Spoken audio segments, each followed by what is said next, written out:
नमस्कार दोस्तों, स्वागत है आपका इस नए वीडियो में। हमारी जिंदगी में कई बार हम खुद को एक मुश्किल घड़ी में पाते हैं। कई बार हमें बड़े फैसले लेने पड़ते हैं, लेकिन हमें यह नहीं पता होता कि वो सही है या गलत। क्या उस फैसले का परिणाम हमारे जीवन में खुशियां लाएगा या मुसीबत। लेकिन कई बार हमारे पास सही निर्णय लेने की सुझाव नहीं होते और हम जल्दबाजी में फैसला कर लेते हैं, और उन फैसलों की वजह से हमारी जिंदगी सुखमय हो सकती है या फिर हमारी जिंदगी नरक से भी बढ़कर हो सकती है। इसलिए सही फैसला लेने की क्षमता हमारे जीवन में सफलता हासिल करने के लिए आवश्यक है। तो चलिए आज की इस बोध कहानी के माध्यम से जानते हैं कि जीवन में सही फैसले कैसे लिए जाएं, और यह भी कि सही निर्णय लेने के तरीका कौन सा है। तो बिना किसी देरी के कहानी शुरू करते हैं दोस्तों। कई साल पहले की बात है। एक छोटे से राज्य में एक बौद्ध भिक्षु निवास कर रहे थे, जिन्हें सभी जगहों पर उनके ज्ञान के बड़े चर्चे थे। वह बौद्ध भिक्षु बहुत ज्ञानी थे। उनके पास लोग बहुत दूर दूर से आते थे ताकि वे उनसे अपनी समस्याओं का समाधान प्राप्त कर सके। उनके पास कोई भी कैसी भी समस्या लेकर क्यों ना आए, वह समस्या का समाधान अवश्य करते थे। जब भी वह किसी की समस्या सुनते तो उस समस्या को बड़े ही ध्यान से सुनते, समझते, उसमें लीन हो जाते, और उसके बाद कुछ देर के लिए वह आंखें बंद करते और समस्या के बारे में अच्छे से सोच विचार करते और उसके बाद उसका समाधान देते। ऐसे में कोई भी व्यक्ति उनके बारे में केवल एक ही बात सोचता था, शायद इन साधु के पास कोई ऐसी चमत्कारिक शक्तियां हैं जिससे यह समाधान पूछते हैं और उसके बाद हमें वह समाधान बताते हैं। एक बार एक युवक ने उन महाराज से यह पूछ भी लिया, क्या आपके पास ऐसी कोई चमत्कारी शक्तियां हैं जिसके कारण आप हमारी समस्याओं का समाधान करते हैं, या आपके पास ऐसी कोई दिव्य दृष्टि है जिससे आप हमारी समस्याओं का समाधान खोज पाते हैं। उस युवक की यह बात सुनकर वह साधु जोर जोर से हंसने लगे, लेकिन उन्होंने उस युवक की बात का कोई जवाब नहीं दिया। उसके कुछ ही दिनों बाद उस राज्य में एक बड़ी अजीब सी घटना घटी। उस राज्य में एक बुढ़िया औरत रहा करती थी, जो अपने पूरे घर में अकेले ही रहती थी। उसका कोई ना था। उस राज्य से होकर 4 मित्र अपने घर की ओर जा रहे थे। वे लोग दूसरे नगर में काम करके पैसा इकट्ठा करके अपने गांव की ओर जा रहे थे। ये बात बहुत पुराने जमाने की है, जब यातायात के साधन ना हुआ करते थे, इसलिए वे लोग पैदल ही यात्रा किया करते थे। इसी कारण वे चारों मित्र अपने अपने धन को इकट्ठा करके अपने गांव की ओर प्रस्थान कर रहे थे। उन चारों ने अपना अपना धन एक छोटी सी पोटली में रखा था और उसी पोटली में उन सब की सारी कमाई थी। तभी उन चारों मित्रों में से एक मित्र कहता है, मित्रों, इस तरह से यदि हम अपना धन अलग अलग रखेंगे तो इससे हमारा धन चोरी हो सकता है। क्यों ना हम अपना सारा धन एक ही पोटली में रख दें, जिससे हम सब इस पर ध्यान भी दे सकेंगे और हमारा धन सुरक्षित भी हो जाएगा। और जब हम अपने गांव पहुंच जाएंगे तो हम वहां पर अपना अपना हिस्सा इसमें से ले लेंगे। उन तीनों मित्रों ने उस युवक की बात मान ली और वे सभी मिलकर अपना धन एक ही पोटली में रख देते हैं और वे सभी मिलकर अपने गांव की ओर आगे बढ़ते हैं। चलते चलते काफी समय बीत चुका था और अब रात्रि होने वाली थी। तभी आगे चलकर रास्ते में उन्हें एक घर दिखाई दिया, जहां पर एक बूढ़ी औरत रहा करती थी। रात्रि का समय भी हो चुका था और उन चारों मित्रों को रात रुकने के लिए कोई ना कोई जगह की आवश्यकता भी थी। ऐसे में उन चारों ने मिलकर यह योजना बनाई कि वे लोग आज रात इसी घर में ठहरेंगे। इसलिए वे चारों लोग उस घर की ओर आगे बढ़ते हैं। उस घर का दरवाजा खटखटाते हैं। तभी सामने से एक बूढ़ी औरत दरवाजा खोलती है और उन चारों मित्रों में से एक मित्र हाथ जोड़कर उस बूढ़ी औरत से कहता है, माता जी, हम अपने गांव की ओर जा रहे थे, लेकिन यहां रास्ते में ही रात हो गई और अब हम इतनी रात में सफर नहीं कर सकते। इसलिए हमारी आपसे विनंती है कि हम आपके यहां पर एक रात रुकना चाहते हैं। सुबह होते ही हम यहां से चले जाएंगे। उस बूढ़ी औरत ने काफी देर सोच विचार किया और उसके बाद वह बूढ़ी औरत कहती है, ठीक है, तुम सभी आज रात के लिए यहां पर रुक सकते हो। मुझे कोई दिक्कत नहीं, मैं खाना बनाने जा रही हूं। कहो तो तुम लोगों के लिए भी बना दूं। उन चारों ने सहमति जताते हुए कहा, हां बिल्कुल। उसके बाद उन चारों मित्रों ने धन की पोटली उस बूढ़ी औरत को थमा दी और कहा, माता जी, इस पोटली में हमारे साल भर की कमाई है। हम चारों ने अब तक का अपना सारा कमाया हुआ धन इसी पोटली में रखा है और अब हम इसे आपको सौंपते हैं, क्योंकि यह हम चारों से ज्यादा आपके पास सुरक्षित होगा। हम बस इतना चाहते हैं कि यदि हम चारों में से कोई एक व्यक्ति से लेने आए तो आप इस पोटली को उसे मत देना जब तक कि हम चारों एक साथ इस पोटली को लेने न आए। तभी वह बूढ़ी औरत कहती है, ठीक है बेटा, यदि तुम चारों एक साथ आओगे तभी मैं इस पोटली को आपको सौंपेंगे। और वैसे भी आप लोग तो सुबह यहां से चले जाने वाले हैं, मैं आपको सुबह ही यह पोटली थमा दूंगी, वह धन की पोटली। उस बूढ़ी औरत को थमाकर चारों मित्र निश्चिंत हो जाते हैं कि अब उनका धन सुरक्षित है और वे लोग खाना खाकर सो जाते हैं। अगली सुबह जब वह चारों उठते हैं तो सभी लोग अपनी आगे की यात्रा के लिए तैयारियां शुरू कर देते हैं। उन चारों नौजवानों में से एक नौजवान थोड़ा सा बदमाश था। वह अपने उन तीनों मित्रों से कहता है, भाइयों, इस बूढ़ी औरत ने हमारी रात भर खातिरदारी की है, हमें अच्छा भोजन खिलाया, सोने के लिए अच्छी जगह दी, रात भर यहां सर छुपाने के लिए एक अच्छा मकान दिया और हमने अब तक उसके लिए कुछ नहीं किया। वह बूढ़ी औरत अकेले ही खेतों में काम कर रही है। क्या हम सभी यहां से जाने से पहले इस बूढ़ी औरत की मदद नहीं कर सकते? उस बदमाश नौजवान ने मन ही मन यह योजना बना ली थी कि वह किसी तरह से भी उस बुढ़िया से पोटली हासिल करके ही रहेगा। बाकी के तीनों मित्र उसकी बातों में आ जाते हैं और वे सभी मिलकर उस बुढ़िया की मदद करने अर्थात खेतों में काम करने के लिए चल पड़ते हैं। वे सभी मिलकर खेतों का काम कर ही रहे थे कि तभी वह बदमाश नौजवान अपने बाकी तीनों मित्रों से कहता है, मित्र, मुझे जोरों की प्यास लग गई है, मैं जरा उस बूढ़ी औरत से पानी मांगकर लाता हूं।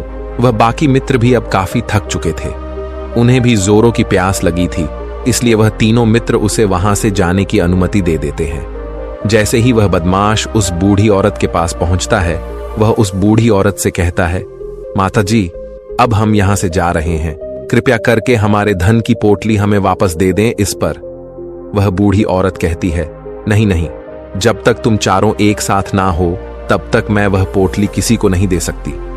तुम्ही ने तो कहा था कि जब तक हम चारों एक साथ ना हो तब तक यह पोटली किसी को नहीं देनी है। तभी वह बदमाश उन तीनों की तरफ इशारा करते हुए कहता, हे लाओ। उन तीनों ने सोचा कि हमारा मित्र हमारे लिए पानी लाना चाहता है, इसलिए वह हमसे आज्ञा मांग रहा है। तभी उन तीनों मित्रों ने इशारे में उस युवक से कहा, हाँ हाँ ठीक है, ले आओ।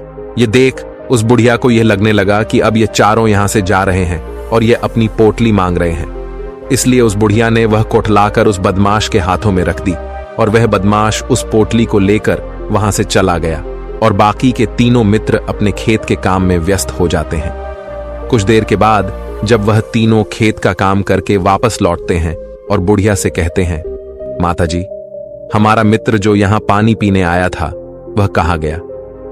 इस पर वह बुढ़िया कहती हैं, क्या वह पानी पीने आया था? पर वो तो कह रहा था कि हम चारों जा रहे हैं, कृपया करके हमारे धन की पोटली हमें थमा दें। तब तीनों बड़े आश्चर्य होकर उस बुढ़िया से कहते हैं, माता जी, हमने भला कब कहा वह पोटली मांगी थी? हमें तो प्यास लगी थी और हमने पानी के लिए इशारा किया था। तभी बूढ़ी औरत उन तीनों से कहती हैं, परंतु अब तो वह पोटली लेकर जा चुका है। तभी वह तीनों मित्र सर पकड़कर रोने लगते हैं और कहते हैं, माता जी, उसमें हमारा सारा कमाया हुआ धन था जो वह अकेले लेकर भाग चुका है। हमने तो आपको कहा था कि जब तक हम चारों एक साथ ना आए तब तक आपको वह पोटली किसी को नहीं देनी है, फिर आपने ऐसा क्यों किया? इसमें आप ही की गलती है। हमने आपको उस पोटली की हिफाजत के लिए रखा था और आपने उसे एक ऐसे आदमी के हाथों में दे दिया जिसने हमारा सारा धन हमसे लूट लिया। हम बर्दाश्त नहीं करेंगे, हम राजा के पास जाएंगे और राजा से आपकी शिकायत करेंगे, न्याय की मांग करेंगे। अब तो इस बात का राजा ही फैसला करेंगे। तीनों नौजवान क्रोधित होकर राज दरबार में पहुंच जाते हैं और अपनी सारी समस्या उन राजा को बता देते हैं। जब वह राजा उन तीनों नौजवानों की बात ध्यानपूर्वक सुनता है तो वह तुरंत ही उस बुढ़िया को राज दरबार में पेश होने का आदेश देता है। राजा के आदेश पर राजा के सैनिक तुरंत ही उस बूढ़ी औरत को राज दरबार में पेश करते हैं और राजा भरी दरबार उस बूढ़ी औरत को दोषी करार कर देता है और कहता है, तुम्हें वह पोटली उस अकेले व्यक्ति को नहीं देनी चाहिए थी। जब उन्होंने तुमसे कहा था कि जब तक वह चारों एक साथ उस पोटली को लेने ना आए तब तक तुम्हें वह धन किसी को नहीं देना चाहिए था। इसमें तुम्हारी गलती है और अब तुम्हें इसका हर्जाना भरना होगा, तुम्हें इनका धन लौटाना होगा। राजा का यह आदेश सुनकर बूढ़ी औरत फूट फूट कर रोने लगती है और राजा से मदद की गुहार लगाती है और कहती है, हे राजन, मैं तो एक बूढ़ी औरत हूं और मेरे पास इतना धन नहीं है और ना ही मेरे घर में कोई ऐसा है जो धन कमाता हो। मेरे पास इतना धन नहीं कि मैं इनका धन लौटा सकूं। मैं तो अकेली हूं, बेसहारा हूं, कृपा करके मुझ पर रहम करे। लेकिन राजा उस बूढ़ी औरत की एक नहीं सुनता। वह बूढ़ी औरत रोते हुए अपने घर की ओर जा रही थी। ये सोच रही थी कि आखिर में इतना धन कहां से लाऊं, कि कैसे मैं उन लोगों का यह धन उन्हें लौट आऊंगी। मेरे पास इतना धन नहीं है। मैं क्या करूं, कैसे करूं, कहां से लाऊं इतना धन? यदि मैंने उनका धन नहीं लौटाया तो मुझे राजा मार डालेगा। वैसे भी मेरी ही गलती है। जब उन चारों ने मिलकर मुझसे कहा था कि जब तक हम चारों एक साथ ना आए तब तक वह पोटली किसी को नहीं थमानी है, फिर भी मैंने वह पोटली केवल उस एक व्यक्ति को थमा दी। इसमें गलती तो मेरी ही है। वह रोते रोते ये सारी बातें सोचते हुए अपने घर की ओर जा रही थी।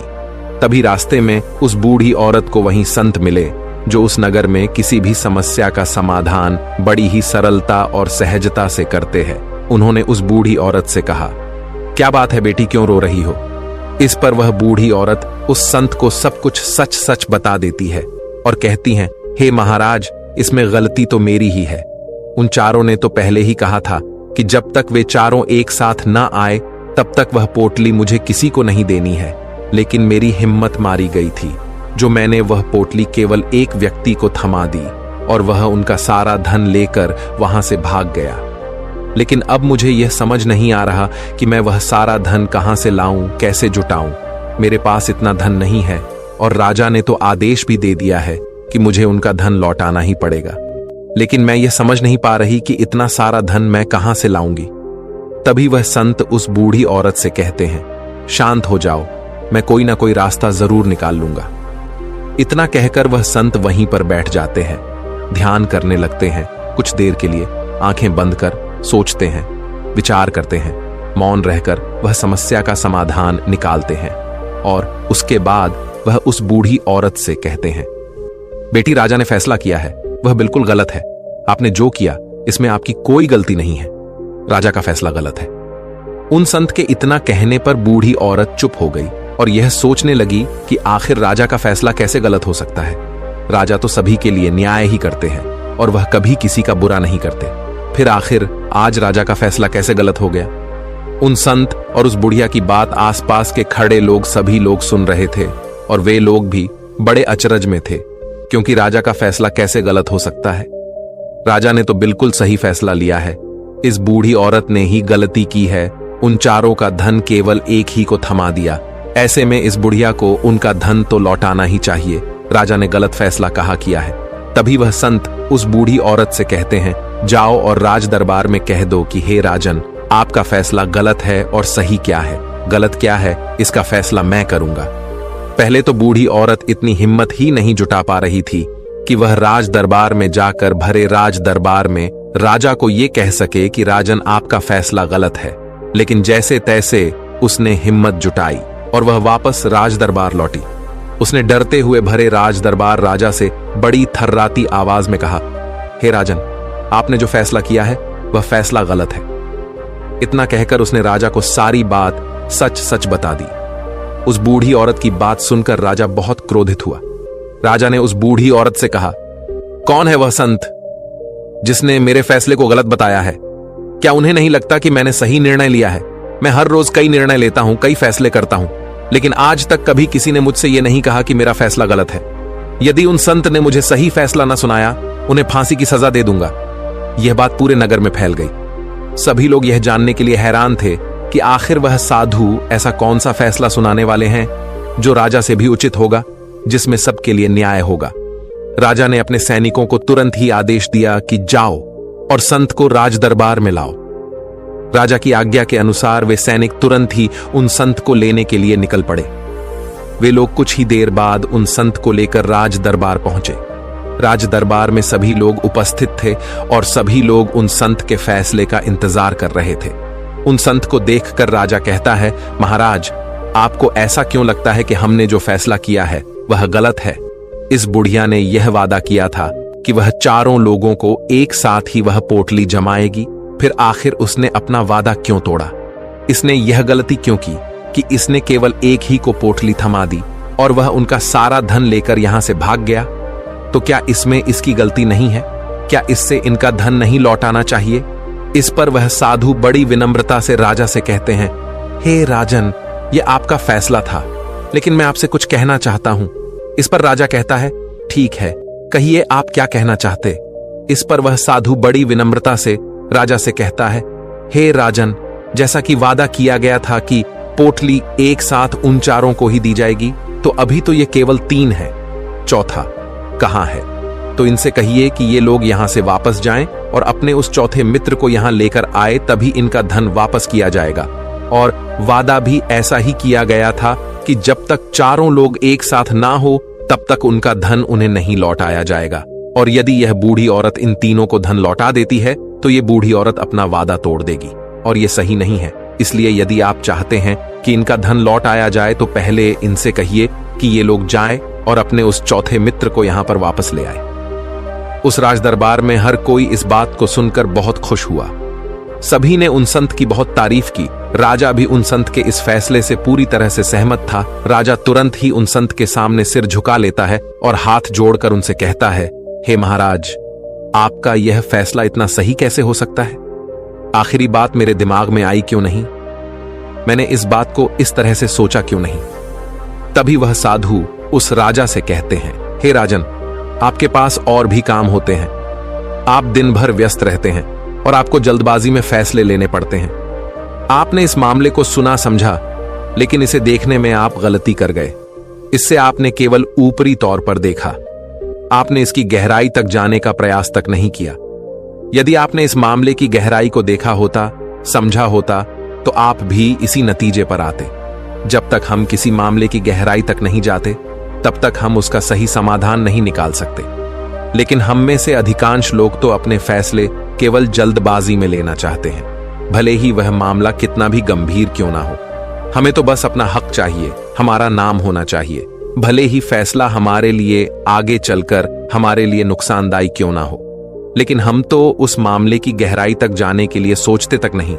तभी वह राजा उन संत से कहता है, हे महाराज, क्या आपके पास कोई दिव्य शक्तियां हैं?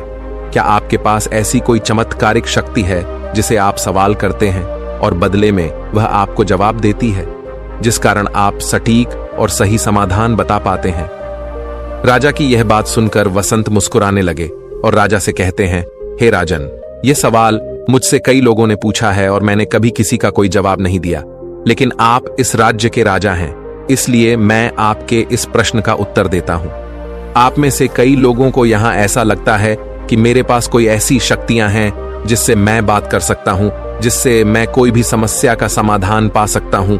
लेकिन मैं आप लोगों को एक बात सच सच बता देता हूं, मेरे पास ऐसी कोई शक्तियां नहीं हैं। मैं तो केवल हर मामले की गहराई तक सोचता हूं, उस बात पर विचार करता हूं, और जब मैं विचार करता हूं तो मेरे सामने कई सारे समाधान आते हैं, और जो समाधान मेरे सामने आते हैं मैं उन पर भी विचार करता हूं, उनके बारे में भी गहराई तक जाता हूं। और जब मुझे लगता है कि इस समस्या का समाधान यही होना चाहिए, तभी मैं समाधान उस व्यक्ति को देता हूं ताकि वह अपनी समस्या का समाधान कर सके। अब आप ही सोचिए, आप जल्दबाजी में यह फैसला लेकर इस बुढ़िया का जीवन पूरी तरह से बर्बाद कर देते। हमारा पूरा जीवन केवल एक फैसले पर निर्भर करता है। यदि वह फैसला सही हुआ तो हमारा जीवन अच्छा बन जाएगा, और यदि वह फैसला गलत निकला तो हमारा जीवन नर्क से भी बदतर हो सकता है। इसलिए यदि आप सही और सटीक फैसला लेना चाहते हैं तो आपको मौन रहना सीखना पड़ेगा।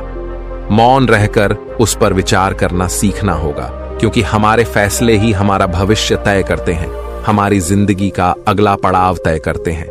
फिर चाहे वह फैसले छोटे हों या बड़े, वे ही हमारी जिंदगी को निर्धारित करते हैं। इसलिए सबसे पहले हमें सही फैसले लेने के लिए मौन रहना सीखना आवश्यक है, उन पर विचार करना आवश्यक है। और जब आप ऐसा करते हैं तो आपके सामने एक ही समस्या के कई सारे समाधान निकल कर आते हैं, और जब आप उन पर गौर करेंगे तो आपको यह समझ में आएगा कि उन फैसलों का समाधान कैसा होना चाहिए, कि समाधान से आपको क्या फायदा होगा और क्या नुकसान होगा, या उस समाधान पर सोच और विचार करने पर ही आप उसे समझ सकते हैं और तभी आप यह निर्णय भी ले सकते हैं कि क्या यह समाधान उचित रहेगा या नहीं।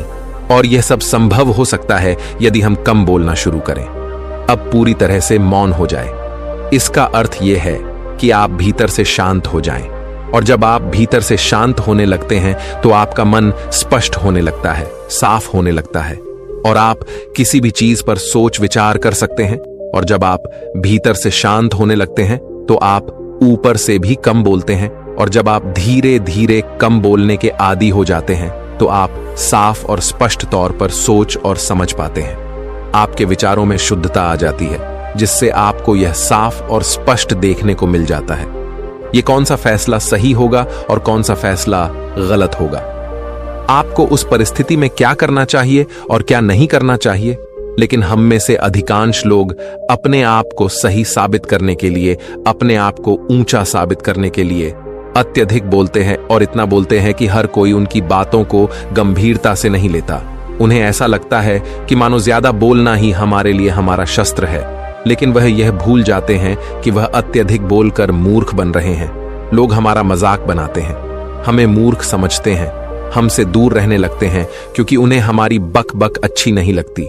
लेकिन जब आप भीतर से शांत होने का प्रयास करते हैं और धीरे धीरे भीतर से शांत होने लगते हैं तो आप खुद ब खुद ऊपरी तौर पर कम बोलना शुरू कर देते हैं।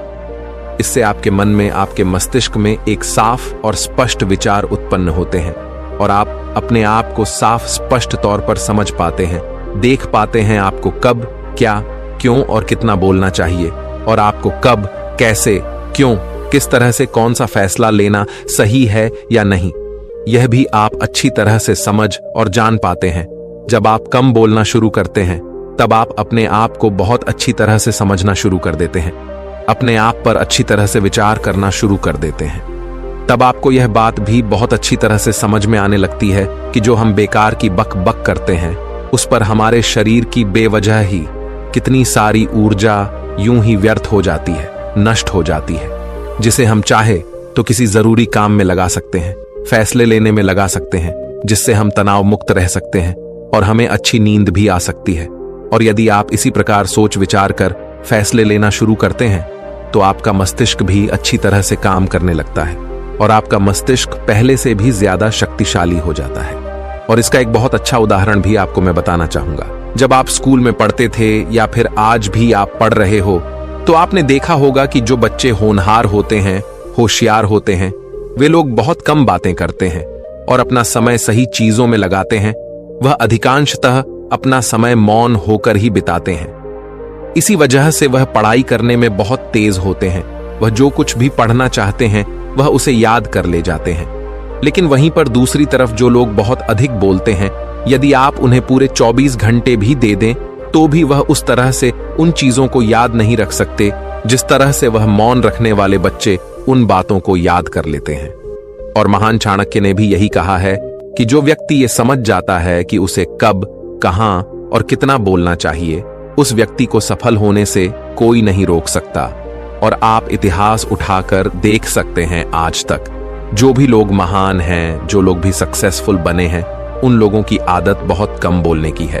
उनका पूरा ध्यान केवल अपने लक्ष्य पर होता है और अपना पूरा समय वह अपने लक्ष्य को पाने में ही लगा देते हैं। इसीलिए आपको भी यह आदत अपने जीवन में उतारनी चाहिए। और कम बोलने का अर्थ यह नहीं कि आप ऊपर से कम बोलें, बल्कि आप भीतर से कम बोलिए, भीतर से शांत रहिए। यदि आप रोज इसका अभ्यास करते हैं तो केवल कुछ दिनों में ही इससे होने वाले लाभ आपको आपके सामने नजर आने लगेंगे। दोस्तों, आपने आज के इस वीडियो से क्या सीखा वह मुझे आप कमेंट में बता सकते हैं। इसी के साथ मैं उम्मीद है कि आपको आज की वीडियो पसंद आई होगी, तो इस वीडियो को उस इंसान को शेयर करें जिससे ये कहानी सुनने की जरूरत है, और उसी के ठीक बाद चैनल को सब्सक्राइब करें। तो चलिए फिर मिलते हैं ऐसी एक और नई वीडियो में एक नए मैसेज के साथ। तब तक के लिए अपना ख्याल रखें। धन्यवाद और नमो बुद्धाय।